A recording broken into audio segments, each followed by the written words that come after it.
Halo semua, perkenalkan nama saya Novitri Handayani dengan NPM 24031074. Hai, nama saya Ririn Dia dengan NPM 24031063. Hai semuanya, perkenalkan nama saya Nazira Mizalfa dengan NPM 24031055. Hai, perkenalkan nama aku Muhammad Irfan Rizky dengan NPM 24031076. Halo semuanya, kenalin aku Madina Permata dengan NPM 24031071. Halo semuanya, perkenalkan nama aku Sri Ramadhani Lubis dengan NPM 24031079. Baik, sekarang kita di sini bersama narasumber kita. Boleh dong Bang sedikit perkenalan, baik dari nama Abang, umur Abang, lalu berapa lama Abang di sini, lalu boleh dong Bang kasih kesan dan pesannya nih Bang selama Abang berada di Masjid Taqwa Kampung Dadap ini. Oke, hai, perkenalkan nama saya Baihaqi Septian Syah Nofrizal, biasa dipanggil Baihaqi. Nah, saya sendiri berusia 23 tahun dan alhamdulillah masih cukup muda dan masih menjadi mahasiswa sebenarnya saya. Juga saya di sini saya udah kenal lama dengan masjid ini, mulai dari saya sekolah dasar dulu, SD dulu, terus kalau berkecimpung sebagai pengurus di masjid ini saya baru berjalan 4 bulan ini. Dan alhamdulillah kalau untuk kesan saya terhadap masjid ini yang utama pasti adalah masjid yang cukup megah tentu saja secara infrastruktur, dengan juga peletakan atau tempat yang benar-benar strategis, berada di pinggir jalan besar dan diapit oleh banyak bangunan persekolahan dan juga universitas, yaitu Universitas Muhammadiyah Sumatera Utara.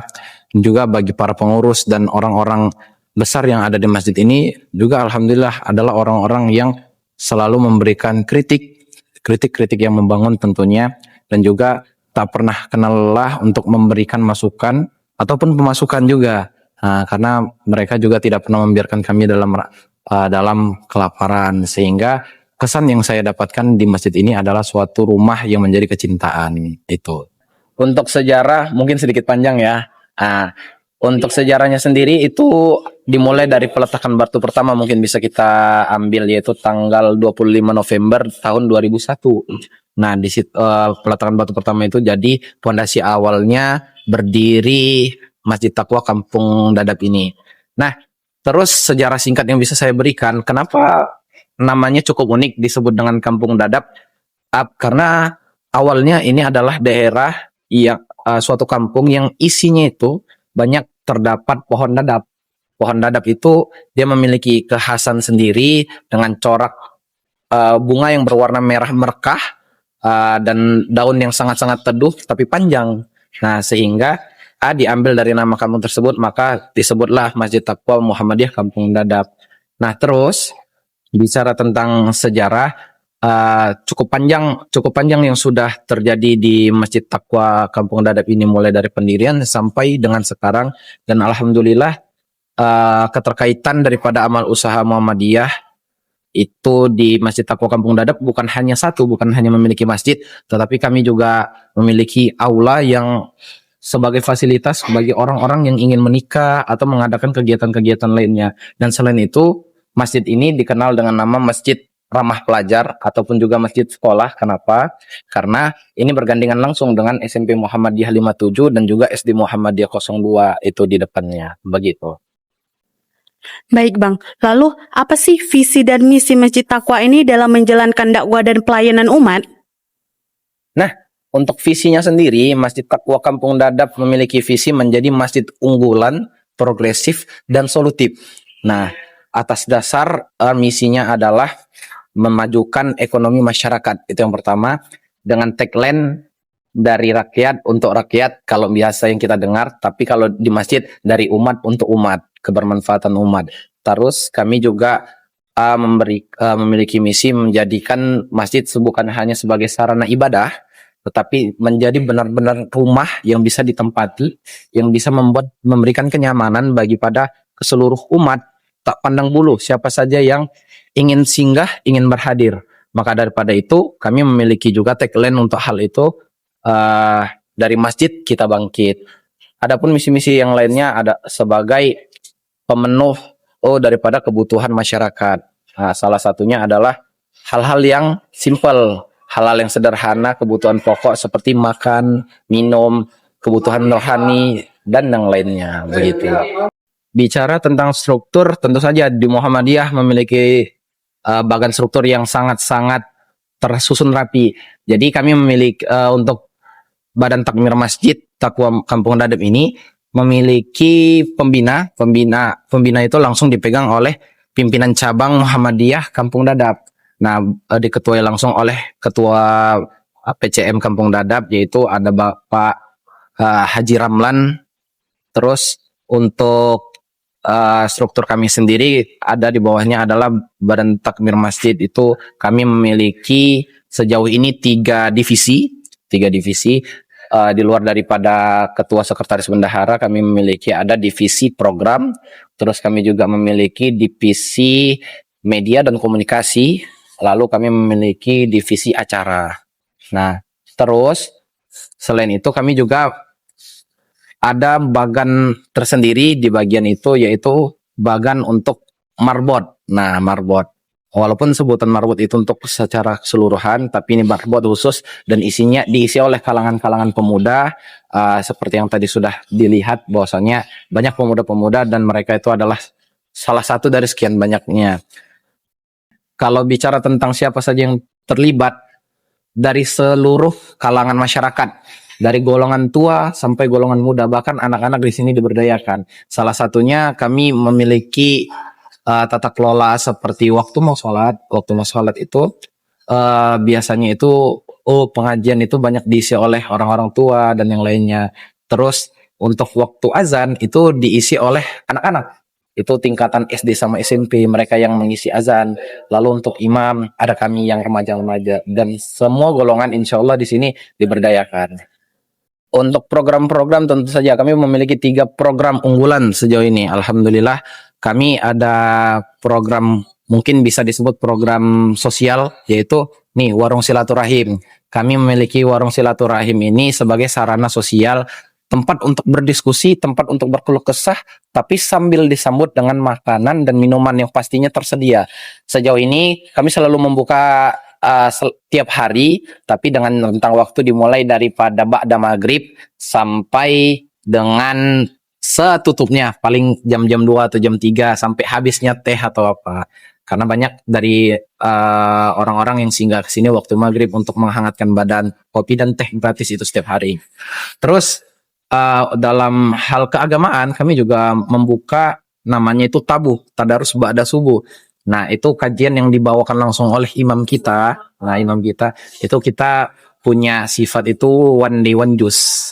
One day one juice. Jadi kita sama-sama mengaji, siapapun tidak menentukan harus yang paham, harus yang bisa mengaji. Silahkan siapapun yang mau ikutan. Itu setiap ba'da subuh kita jalankan. Lalu setelahnya ada program pembinaan. Ya, tentu ada program pembinaan, dan dalam waktu dekat, walau tidak dekat-dekat banget, insya Allah di tahun depan kita akan melaksanakan kegiatan Akademi Marbot Masjid Muhammadiyah, dan insya Allah bertempatan di sini kita sebagai tuan rumah dalam rangka untuk menyongsong muktamar nantinya, muktamar di 2027. Itu sih. Dari program-program yang telah berjalan, menurut Abang, apakah Masjid Taqwa sudah menjalankan fungsi dakwah, pendidikan, dan pelayanan masyarakat sebagaimana peran amal usaha Muhammadiyah? Alhamdulillah kalau sejauh ini mungkin secara pribadi saya menyatakan sudah, dan didukung dengan validasi daripada masyarakat. 70% daripada masyarakat yang berhadir untuk sholat, untuk singgah di Warung Silaturahim, alhamdulillah mereka telah merasakan kebermanfaatannya.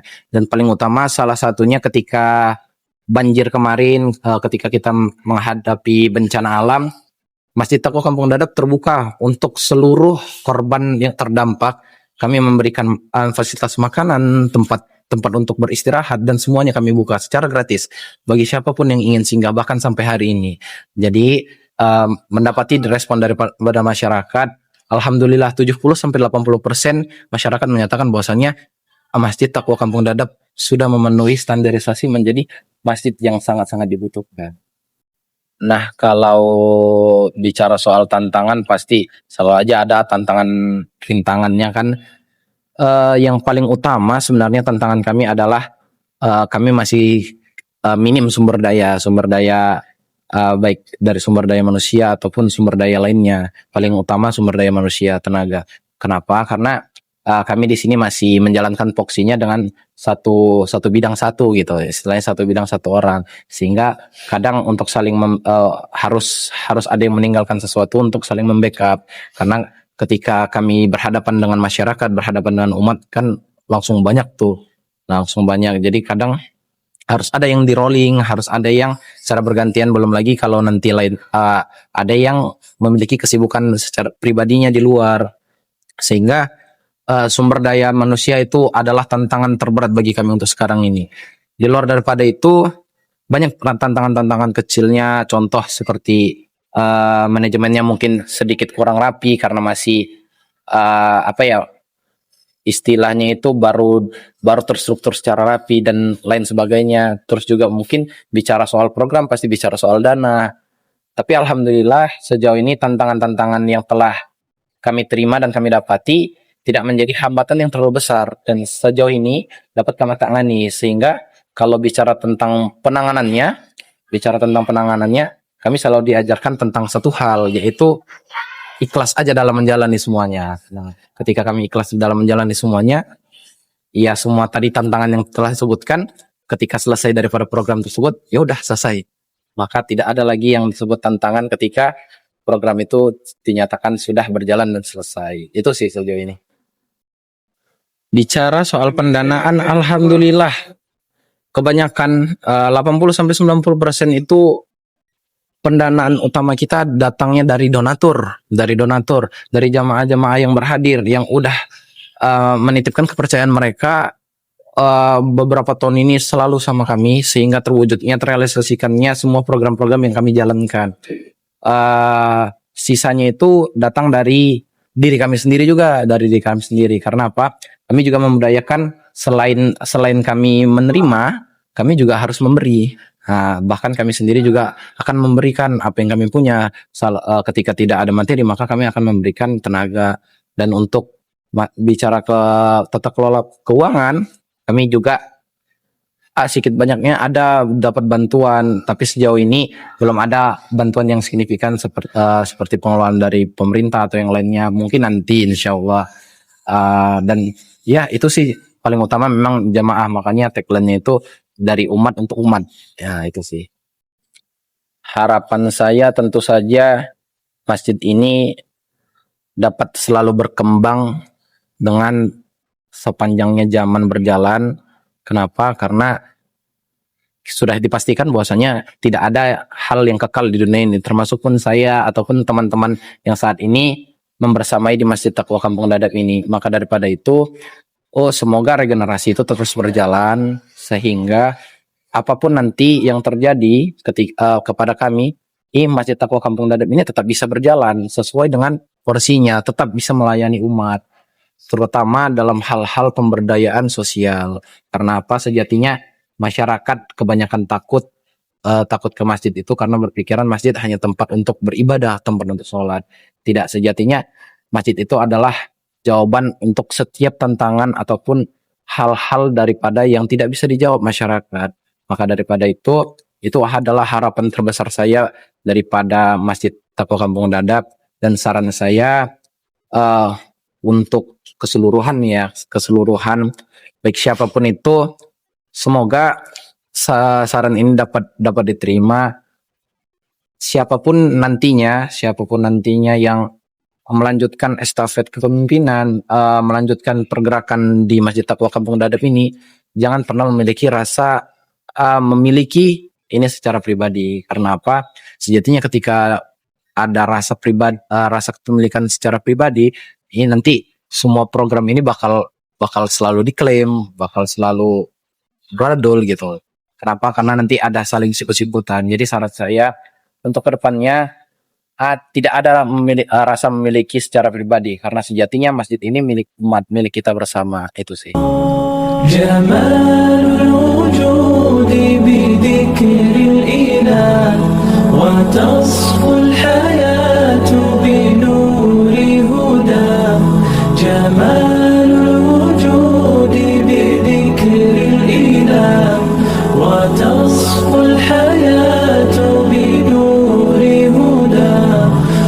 تطلب نفس له طاعة ويبلغ سعد إلى منتهى فؤاد شغوف إلى ربه أحب رضاه أحب لقاه يظل يجيء إلى